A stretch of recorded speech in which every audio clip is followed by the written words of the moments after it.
I will not surrender. Okay. Dahil alam ko, si Lord ay nandiyan nagbabantay sa akin. Magandang umaga po mga kapuso. Nandito pa rin po tayo sa loob ng Senado kung saan nanatili po sa loob ng 2 gabi na po si Senador Ronald Bato de la Rosa matapos nga po niyang magpakita sa kauna-unahang pagkakataon matapos ang 6 na buwan na hindi po pagpapakita sa Senado. Nangyari po ito nung Lunes kung saan tangka siyang arestuhin ng National Bureau of Investigation bit-bit ang arrest warrant mula sa International Criminal Court. At sa punto pong ito, makakausap po natin ng live. Walang iba kundi si Senador Ronald Bato de la Rosa. Magandang umaga po sa inyo, Senador. Magandang umaga, Maris. Good Alright, morning, good maraming po morning. salamat sa pagpapaunlak. Una po sa lahat, kumusta na po kayo, sir? 2 nights inside the Senate halls. Okay naman, adjusting naman ako. Kung ikukumpara niyo po yung 2 gabi niyo po rito sa Senado compared to the 6 months na hindi po kayo nagpapakita dito sa loob ng Senado, paano niyo po ito ihahambing? Ano po ang pinakamasakit na parte sa inyo? Well, ang napakalaking diferensya is during my 6 months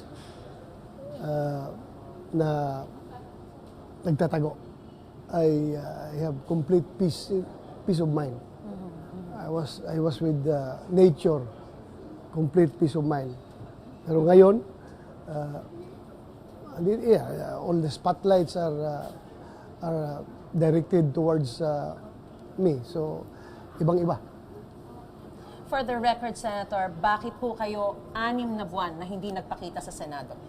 Because I know that there was a threat to my liberty. Alam kong merong warrant of arrest ng ICC. Kaya ako, it's natural instinct, human instinct to preserve yourself. Self-preservation.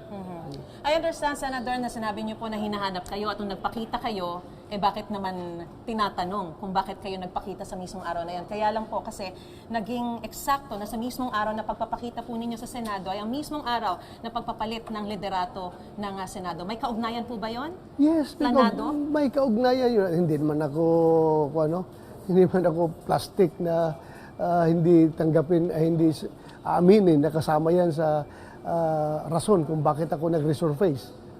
Yung pagpapalit ng liderato ng Senado, yung impending impeachment trial, at yung aking kahihiyan sa patuloy na pagtanggap ng sweldo ng gobyerno na hindi nagtatrabaho.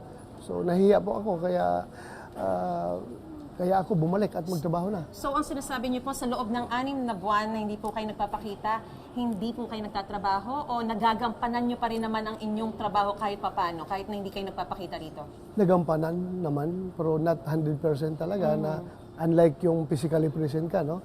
But you can still conduct your duties via, alam mo na, technology ngayon, di ba? Ang opisina ko po ay patuloy pa rin nagpa-file ng mga bills at lahat ng mga dapat gawin, ginagawa ng aking opisina. Pero iba yung talaga yung nandoon ka, present ka. Nung sinabi niyo na hindi 100% ninyo nagagampanan ng inyong trabaho, ano po ang pinakamasakit na parte sa inyo bilang isang senador na binoto po ng sambayanan? Yung ma-deprive. Again, sabihin nila, you are depriving yourself because it's voluntary disappearance, di ba?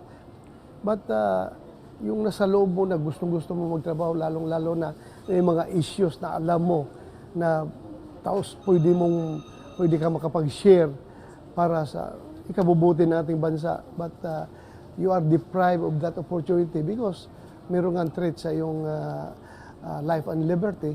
So talagang masakit yun para sa'yo. At aside from that, yung deprivation mo from your family. Hindi mo makikita. Yes, we understand. Ano po ang reaksyon nyo na kinumpirma na ng International Criminal Court na lehitimo yung arrest warrant para po sa inyo? Well, wala naman talaga tayong, I was not hoping otherwise. Alam kong they are talagang determined sila na i-prosecute kami ni President Duterte. So, I was expecting for the worst. May punto po ba dun sa 6 na buwan na hindi po niyo pagpapakita dito sa Senado na naramdaman yung muntik na kayong matunton ng mga authorities? Never. Never in my wildest imagination. I was very safe. Dahil intel po kayo. So alam niyo kung saan kayo. Never talaga, never. Very much secured ako. Safe. May punto po ba na nag-disguise kayo? Hindi naman. Pag ako'y dumadaan sa mga checkpoint ng pulis o sundalo, pag open ko sa bintana sa window ng aking sasakyan, magsasaludo mo yung mga pulis at sundalo. Talaga? So makikita kayo? Oo, sabihan ka pa, sir, ingat sir ha. Ingat sir, nasa likuran mo kami. Ingat lang kayo sir. Yun ang sabi sa akin ng mga sundalo at pulis. Reaksyon niyo po na kinumpirma na po na International Criminal Court yung 3 charges laban kay dating Pangulong Rodrigo Duterte, and this will proceed to a full trial. As I have said, I am expecting for the worst. Alam kong talaga determined sila dahil trophy ng ICC si Pangulong Duterte. Trophy yan. So talagang wala man silang ibang kaso doon na hinahawakan ngayon at present. Wala silang ibang detainee. Si President Duterte lang talaga, yun lang ang source ng kailang hanap buhay. Yun lang ang source ng funding ng ICC. Bakit patuloy yung funding nila coming from the member countries? Okay. Minsan po kayong nagsabi na gusto niyo pong damayan si dating Pangulong Rodrigo Duterte sa Dahig. At kung maaari nga raw po, kayo pa ang mag-alaga sa kanya. Correct. Nagbago na po ba ang inyong pananaw at ang inyong nais? Yes, medyo nagbago. Dahil nung nalaman natin na hindi pala basta-basta makabisita sa kanya, kahit na magbisita ka, ang allowed doon, yung immediate family lang.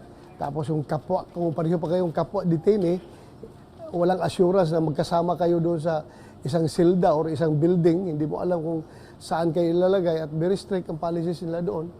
So, it defeats the purpose of being there with him in the same vicinity. Kung hindi mo siya malalapitan, hindi mo siya makakommunicate. Alright. Ngayon po ay nasa protective custody po kayo ng Senado. Pero tinatawag daw pong obstruction of justice ni Senador Antonio Trillanes IV. Yung ganito pong pananatili nyo rito, ginagamit yung kanlungan ng Senado. At sinabi rin po ng mga legal experts na kapag ang parusa po ay beyond 6 years, hindi dapat pinoprotektahan na ng Senado. Hanggang 6 na taon lang ang immunity ng isang mambabatas. Ano pong reaksyon niyo po? He is entitled to his own opinion. And even the legal experts, At saka yung mga legal experts, entitled sila sa kanilang mga opinion. But ito lang ang gusto ko ipaparating kang kay Senador Trillanes. Antonio Trillanes, na yung right or yung duty ng Senado to preserve the institution by taking care of its members while the Senate is in session, inabil po yan niya noong panahon niya. Bakit ngayon, ayaw niyang ipaabil sa akin na pareho lang naman kaming naging member siya ng Senado? So, that means selective justice yung nasa isipan niya. History will tell us na hindi lang naman ako ang nakaabil nitong protection sa Senado. Si Trillanes mismo, si De Lima, sila ay nakapag-abil ng protection from the Senate. Pero iba ang sitwasyon namin. Sa kanila ay local courts yung nagbigay ng warrant of arrest. Sa akin, isang foreign court na hindi naman tayo obligado na sumunod dahil hindi na tayo membro. So, ibang-iba po yung aming sitwasyon. So, kung halimbawa maglalabas ng warrant of arrest ang isang local court, susuko kayo? I will cross the bridge when I get there. So, hindi pa rin sigurado? Titignan natin. Basta, ang masasabi ko lang, I will exhaust all legal remedies available. Alright. Hanggang kailan po kayo mananatili dito sa Senado at magpa-participate pa rin po ba kayo sa lahat ng sesyon and sa impeachment trial? I will be here all the way hanggat andito ako. Magtatrabaho ako. Sir, nanawagan po kayo kay Pangulong Bongbong Marcos kahapon na huwag kayong isurrender sa International Criminal Court sa The Hague, Netherlands. Ano po ang inaasahan niyo magiging aksyon ng Pangulo tungkol dito? I hope, being a Filipino, protektahan niya ako. Kasi mandato niya yan bilang presidente ng Pilipinas, protektahan ang lahat ng Pilipino. I am not even demanding na gawin niya yan, pero I'm just appealing to his senses. Pareho tayong Pilipino.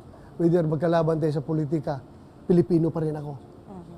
Kung ikaw, President Marcos, ay magiging under threat from foreign interference, ako na yung kababayan na Pilipino, si Bato de la Rosa, magpapakamatay para sa iyo kung ikaw ay papakialaman ng dayuhan. Kaya sana isipin mo, Pangulong Bongbong Marcos, na tayo'y parehong Pilipino. Yung politika ay dadaan lang yan sa buhay natin. Pero yung pagiging Pilipino mo, from birth to death, Pilipino ka.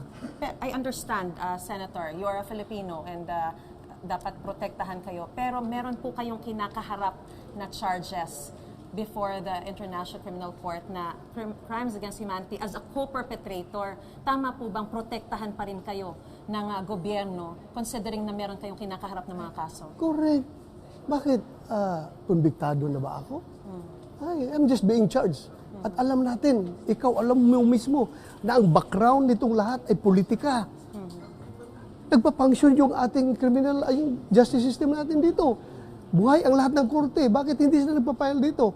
Because they want to banish the Duterte bloc to outside of this country para masulo nila ang power ng gobyerno. Ganoon naman talaga, politika ito lahat nagsimula. Maniwala pa kayo? Kahit magtanong ka sa taong bayan, may pinatay ba akong tao? Meron ba akong tao, pulis na itusan na patayin mo yan? Wala. After ako nagserbisyo ng tapat dito sa ating bansa, for how many years?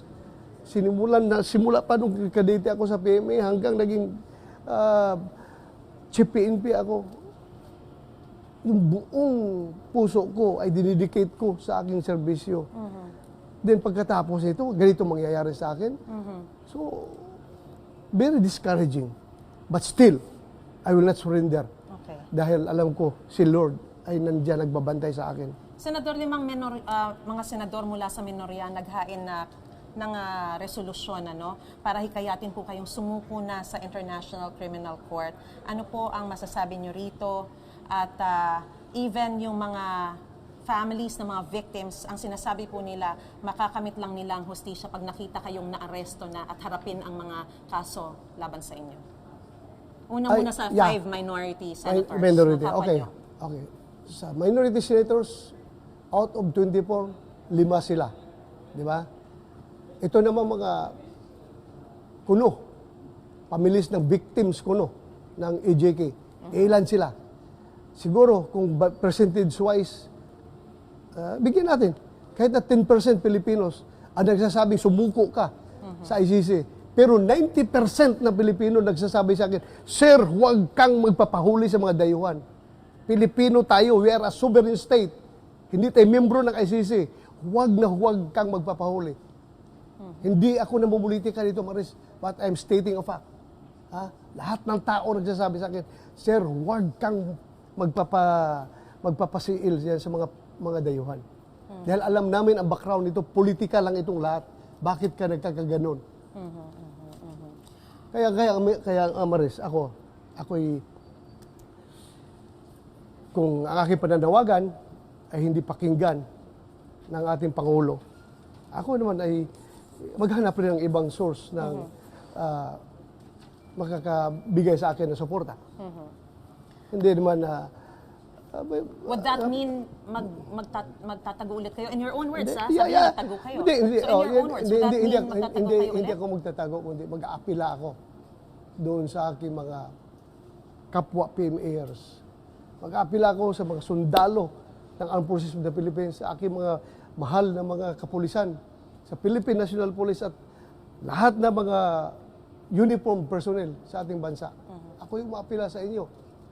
Ako yung maapila sa inyo at na sana suportahan nyo ako. I would like to dedicate to you a very famous line sa Philippine Military Academy hymn. May isang linya dyan na yung puso natin ay talagang nandyan ng lahat. ang ating courage, integrity, and loyalty. And it goes this way.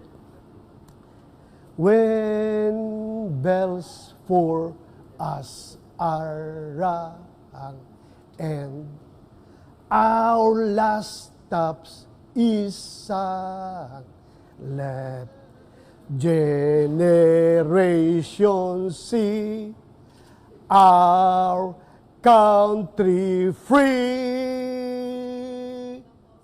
Alright. Yun po ang pinakabuod ng aming PMA hymn. Okay.